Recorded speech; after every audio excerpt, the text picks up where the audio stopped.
সালটা ১৯৪১।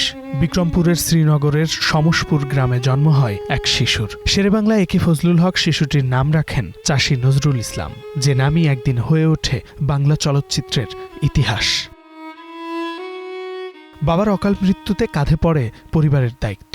চাকরি করেন এজি অফিসে। তখনই মনের ভেতর জন্ম নেয় সিনেমার স্বপ্ন। ১৯৬১ সালে পরিচালক ফতে লোহানীর হাত ধরে চলচ্চিত্রে পথ চলা। প্রথমে অভিনেতা, তারপর সহকারী পরিচালক হিসেবে কাজ করেন আসিয়া ও দুই দিগন্ত সিনেমায়। ৭১-এর স্বাধীনতা যুদ্ধের পর প্রথম সাহস করে ক্যামেরা হাতে নেন চাষী নজরুল ইসলাম। ১৯৭২ সালে মুক্তি পায় বাংলাদেশের প্রথম মুক্তিযুদ্ধভিত্তিক পূর্ণদৈর্ঘ্য চলচ্চিত্র ওরা ১১ জন। দেশের চলচ্চিত্র অঙ্গনে প্রেম, সাহিত্য আর ট্র্যাজেডি গল্পেও তিনি ছিলেন অনন্য। দেবদাস, চন্দ্রনাথ, শুভদার মতো বাংলা সাহিত্যের চরিত্রগুলো পায় নতুন প্রাণ। পদ্মা, মেঘনা, যমুনায় তুলে ধরেন বাংলার মাটি আর মানুষের জীবন।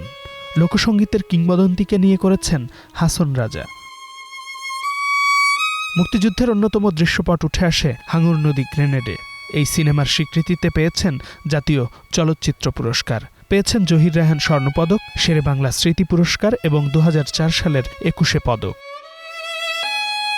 মুক্তিযুদ্ধ, মানবতা আর মানুষের কথা ক্যামেরায় বন্দী করা চাষী নজরুল ইসলাম ২০১৫ সালের ১১ জানুয়ারি ৭৩ বছর বয়সে না ফেরার দেশে পাড়ি জমান। আজ সেই কিংবদন্তি চলে যাওয়ার ১১ বছর। শামীম বিশ্বাস, স্টার নিউজ।